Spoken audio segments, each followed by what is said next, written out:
Good evening, friends.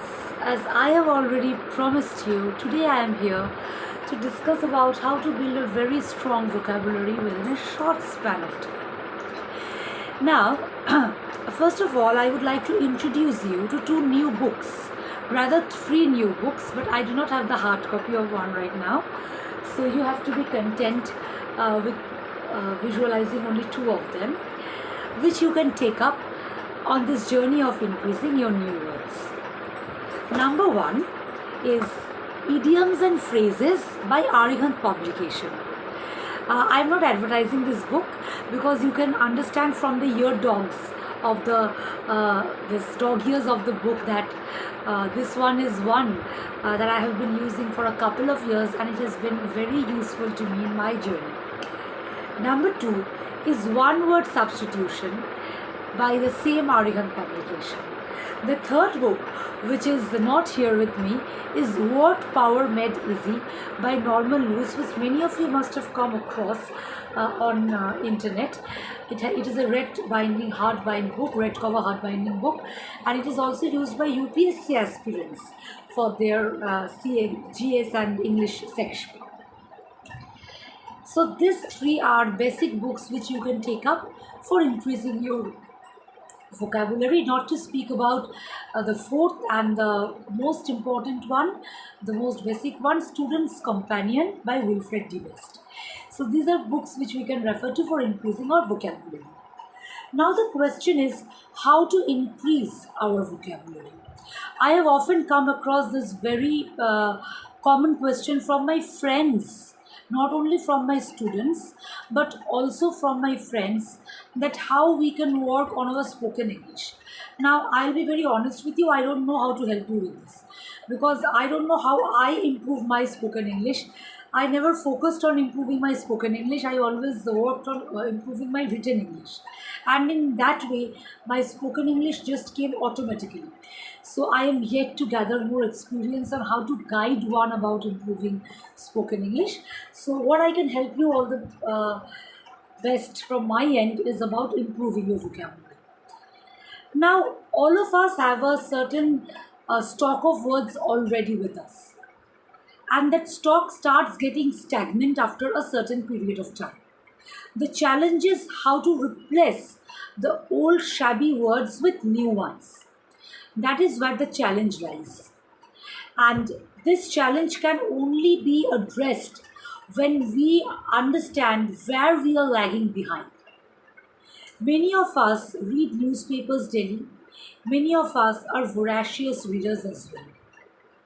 But when it comes to using words in our own vocabulary, we are not able to do it successfully. Why so? If you delve into the depth of this doubt, of this problem, you will discover that the problem is how you are remembering or memorizing the word. This how is the secret key to why your vocabulary is not increasing, it is still stagnant. This is what I will be revealing in my video today. You can, I'll just take a very random example from our daily life on our diet. If you think of our diet, I have seen many people who would say that every day I am maintaining such a proper diet. I am taking only every morning I am having chia seeds, I am having flax seeds and all these things, lime water, in lukewarm water I am having 2 drops of lime. But even after that, my weight is not reducing. Why is it like this? What the hell is happening to me? It is only because you are not vigilant or mindful while you are eating. So you have to be very vigilant while selecting your portion on your plate. That is the only secret. There are many people who have ice cream, who have pizza, who have all those yummy things out there, and still they are able to maintain their shape and figure very well.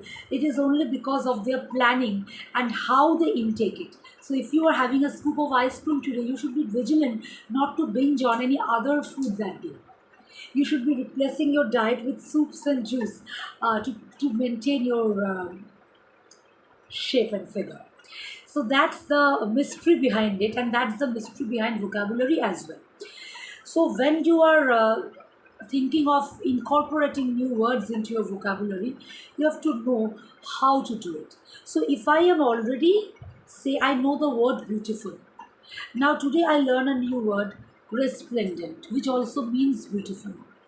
So I will be maintaining a diary or a notebook where I will be writing down the words which are basic, like beautiful. I'll put a dash and I will keep adding.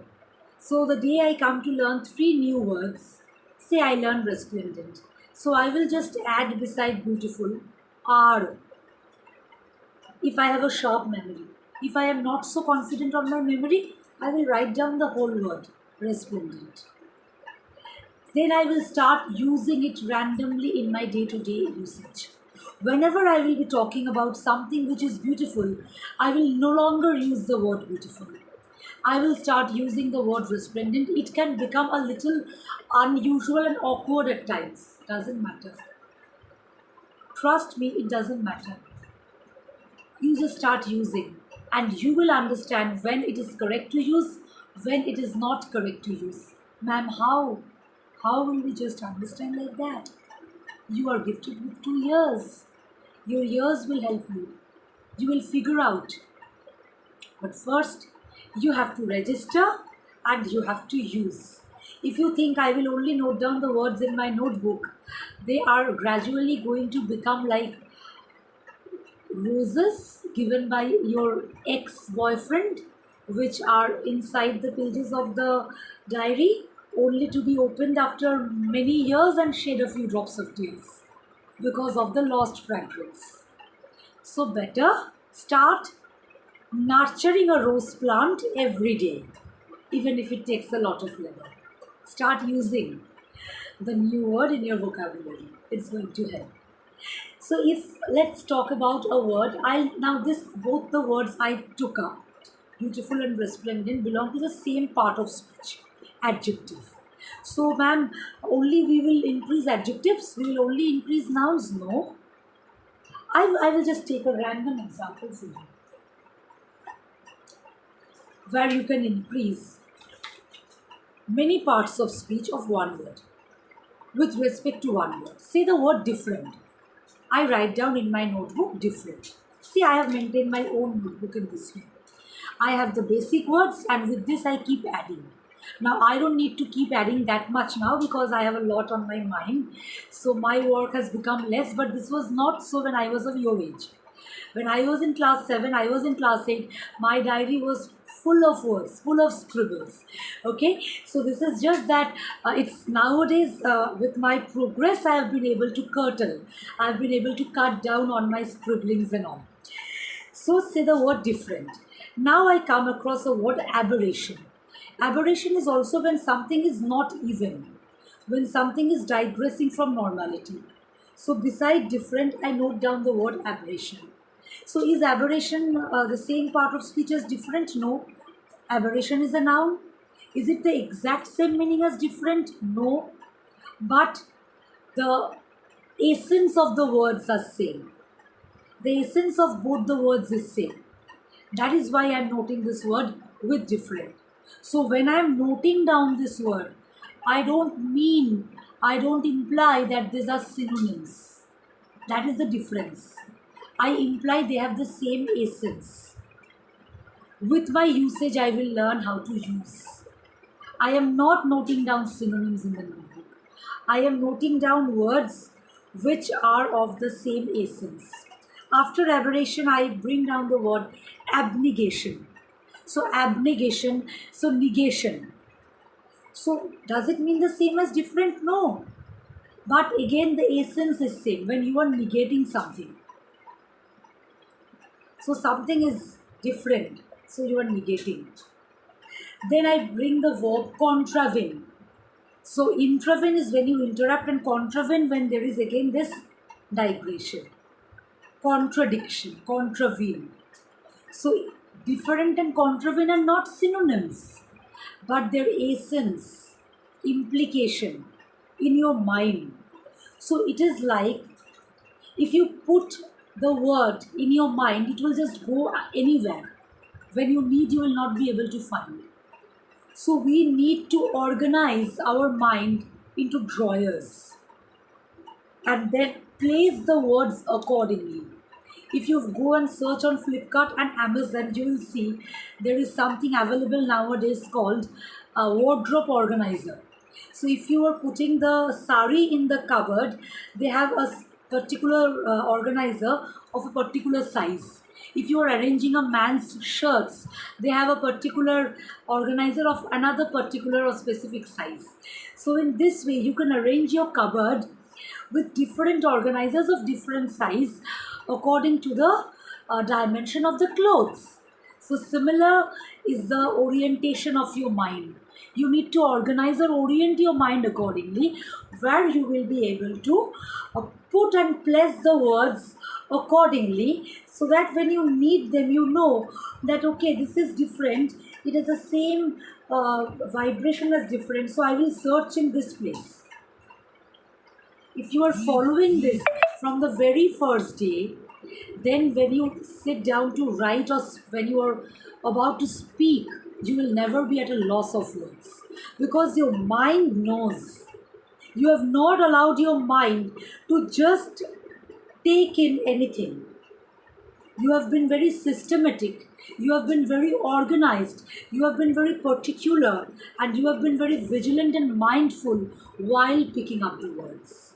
It is this vigilance, it is this careful picking up that will help you to apply these words in your vocabulary. Otherwise, no matter how much effort you put, no matter how much industrious or laborious you are, you will never be able to apply your words. You will never be able to enhance your vocabulary. It will become stagnant over a period of time. So this is something that you need to be very careful about. Just as I told you, while you are eating, if you are having one roti and sabji and you feel that my stomach is not full, then you obviously need to have some more salad and not one more roti. So you need to be very vigilant and mindful about what you are eating and how you are eating. In that way only you can have everything and still not become obese or fat. That's it. Now coming to the next, let's take one more example. For instance, let's take the word blandishment. So if I am talking about someone, or let's take the word bashful. If I am talking about someone who is very introvert, we know this word. Now coming from their shy, they don't mean the same, but we will organize them in the same pigeonhole because they have the same vibration coming with their variations. Then comes the word coy, which is more shy. Then what is bashful?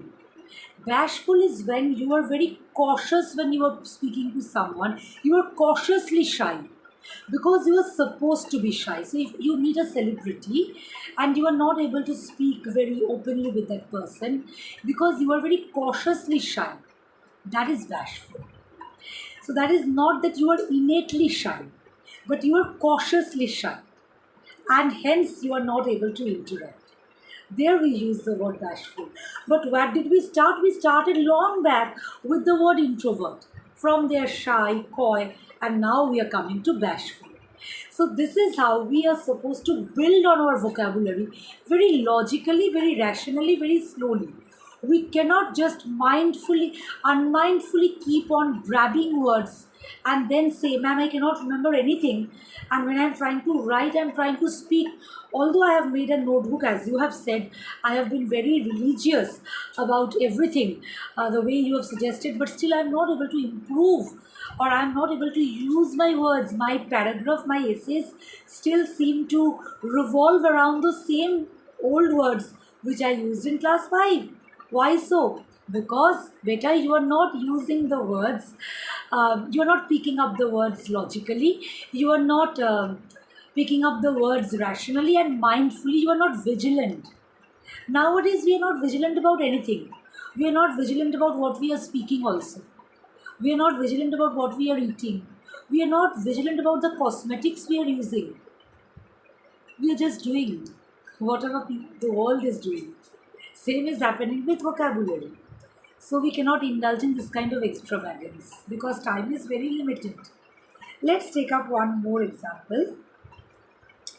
Say the word rich, the word we learned in class 5, class 1.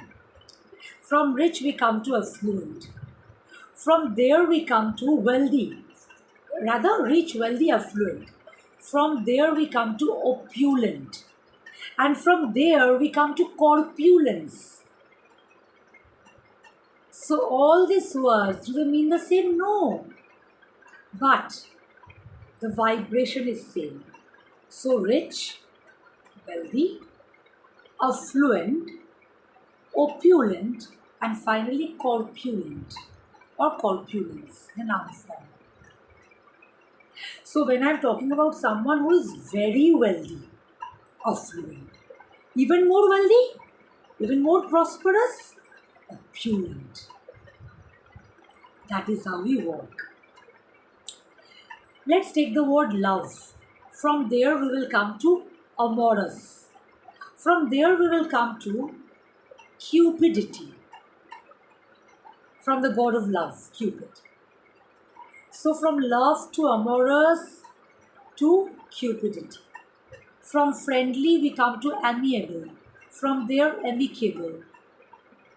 From there we will pick up a new word, camaraderie. So they mean all the same? No. Friendly is someone who is very friendly. Amiable is also someone who is very friendly, approachable. Who is amicable? Amicable is someone who is easy to interact with. That is why the word C, the letter C, sorry. C is, you can remember in this way, that C is actually communication. C equal to communication. So it is easy to communicate as well. So friendly plus you can communicate. Amicable. From there, camaraderie is a noun which actually indicates a very strong and loyal friendship. So this is how we will build on our vocabulary. So today I learned camaraderie means friendship, and then I start rote learning. Camaraderie is friendship, camaraderie is friendship. No. So the next day when you are using the word friendship, don't use the word friendship. Yes, I have I share a good camaraderie with Ram. People will think, oh, she is just overdoing. She just wants to flaunt her vocabulary. Yes, let them think. Doesn't matter. Because 5 years from now, when you will write and use this word, this is what is going to help you. So if people think you are flaunting, you are showing off, doesn't matter. Because you are on your right path. You need to improve yourself. That's it. And even if you are stumbling, even if you are using it in the wrong place today, it doesn't matter. One day your ears will show you are using it wrong. Trust your 5 senses more than anyone else in this world. People will say you are right, learning random words and using them randomly? How dare you do this? We are nobody to criticize you. We don't hold an authority. You have to pick up, you have to use. One day you will understand with the help of your ears. So never refrain from using new words just because someone criticized you. This is something that Hermione Granger, Emma Watson once said, the stupidest act a girl can do is to dump herself because of a man. So the stupidest thing that you can do as a student is to dump yourself because of a teacher who criticized your vocabulary. So if someone is telling you that why you are using all these new words without knowing what to use, when to use, just ignore. Our great poet Tagore used to use random words in wrong places when he was a child. And his teacher also used to criticize, but he was never deterred by that. He kept on using. And finally, he himself understood. So, all the wordsmiths have gone through this process. So, to use a wrong word should not discourage you from using a new word again. To use a word in the wrong place should not demotivate you from using a new word the next time. Whoever is criticizing you, it is his or her problem. Ignore that person, but don't demotivate yourself. Next, we know the word doubt. From there, the word quam, Qualm. From there, the word apocryphal, something which is doubtful. So we are building in this way.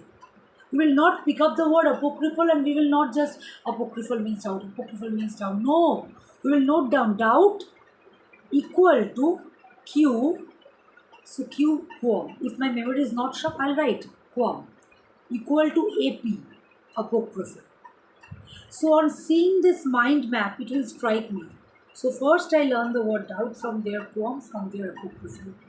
So if every day you are learning 5 words, you should register them in your notebook in this way. When we go to teach in a classroom, we are given a structure of teaching, known to unknown. We have to ask the students what they already know. Okay, this is known as set induction. So what is set induction? When we set the environment, when we build on the knowledge already with the student. So vocabulary should not be random. Vocabulary should be very organized. Your diary should not be a storehouse of synonyms. Your diary should be like something which reminds you of the action, of the work you have done with those words, of the mind you have put into those words. So first you note down the words you already know. Not like that. So if I am learning apocryphal today, so I'll first note down doubt. From there I'll come to apocryphal. I will not write apocryphal and I will not write apocryphal equal to doubt. I'll go the other way around. So today if I learn the word, say I learn the word embellish, I will not write embellish equal to decorate. I will write decorate equal to adorn equal to embellish equal to deck. So first I will start from what I know. From there I will digress. Higher, higher and even higher. That is how the process should go on. So if I am learning the word abject, I will not write abject equal to bad. Egregious. We will not write egregious equal to bad, very bad. No. We will first write bad, the word I learnt in nursery. From that we will come to abjure. From there we will move on to the other word. Today if I learn the word gratuitous, I will not write gratuitous equal to fortunate. First I will write fortunate, from there I will come to this new word. If I am writing vicissitude, I will not write vicissitude equal to misfortune. I will write misfortune equal to wretched. From there I will write vicissitude. So wretched is an adjective, but the implication is same. Someone who is unfortunate. What a wretched boy, poor boy. From there vicissitude. So in this way, so if I am learning the word magniloquent, I will not write magniloquent equal to someone who speaks in a magnificent way. I will write talkative, loquacious. From there grandiloquent, magniloquent. So loquacious is actually a Latin base which means talkative. So I will move talkative, magniloquent, grandiloquent in this way. Loquacious, magniloquent, grandiloquent. So I hope I have been able to address the process to you, how to increase our vocabulary. We cannot do it randomly. We have to do it mindfully, vigilantly, planfully, by organizing our mind into drawers, into organizers, like we organize our cupboard. We just don't put things here and there. We have a rack, we have a stack for the sari, we have a stack for the frocks, we have a stack for the shirts, we have the stack for the vests, we have a stack for the dupatta, we have a stack for the coats. Your cupboard is well organized, so should be your mind. So your mind just cannot keep on absorbing things like a sponge. It has to absorb it systematically. If you go to your mom's kitchen, the spices are so well organized. Spoons are together, knives are together, dishes of the same size are together, dishes of larger dimension are together, bowls of smaller size are together, bowls of larger size are together. So she is not putting anything anywhere. That is how the action of retrieving them becomes easier. Same with our words. We are just putting them here and there. It is getting mixed in a whirlpool. When we want them from the whirlpool, it becomes a challenge to find out And then we start saying, oh my god, I am learning, I am following, ma'am, I'm making a notebook, I am so religious in my work, and even after that, ma'am, my essay is still reflecting the same old words. How is this happening? It is happening because you are not doing it systematically. It is happening because you are doing it irrationally.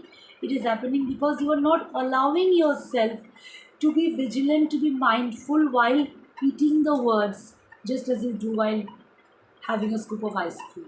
So be vigilant with your diet, with your vocabulary. So diet and vocabulary can go hand in hand. We can just apply the same rules, right? So this was just a small strategy. Now coming to idioms. This was all about words. When we come to idioms, if I tell you the shortest distance between two places, it is known as the crow flies. So there also you will build on the phrase in that way. So if I am talking about a problem, so a problem, a quagmire, a trouble, a tussle, a bee in the bonnet. So from all these words, I link the idiom, a bee in the bonnet.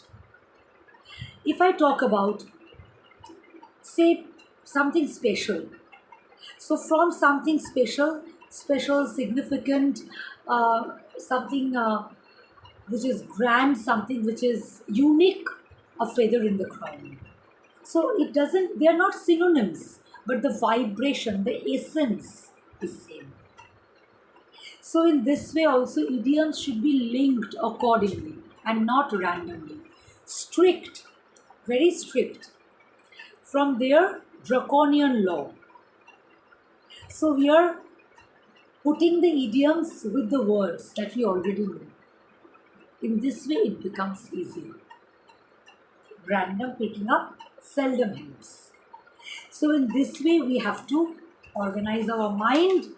We have to work on our mind. We have to work with the words.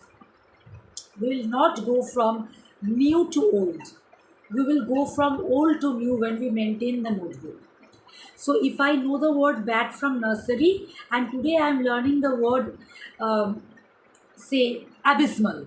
So I will not write abysmal equal to bad. I will write bad equal to abysmal. If I am learning the word, let's take something different for a change, say incognito. So I'll first write no, from there recognize. From there, today I've learned a new word, not a synonym but of the same thing, incognito. So this is for you to find out what it means. So in this way we are going to carry out the process known to unknown, not unknown to known, right? So in this way if we proceed, I think all this hard work that my students are putting in, I know religiously, because my students usually focus on vocabulary because I am with them, but I know sometimes they end up in doldrums. They are not able to channelize the energy properly. They are not able to channelize their effort efficiently, and that leads them to the unfathomed depth of depression. They are drowned in depression. So in order to wipe away that depression, we will just go from the known to unknown strategy, from the mind organization strategy, from the mindful diet versus mindful vocabulary strategy, and number 4, the strategy of using every day. Otherwise, they will rot like the rose of the ex-boyfriend who never remains. So these are the 4 things which we are going to do. I think you people are quite eloquent now. You will be able to apply this now. Please try and let me know if the 4 strategies helped. If you're facing problem anywhere, please don't hesitate to comment in the comment section below. Take care, stay safe, keep studying without losing hope. Bye.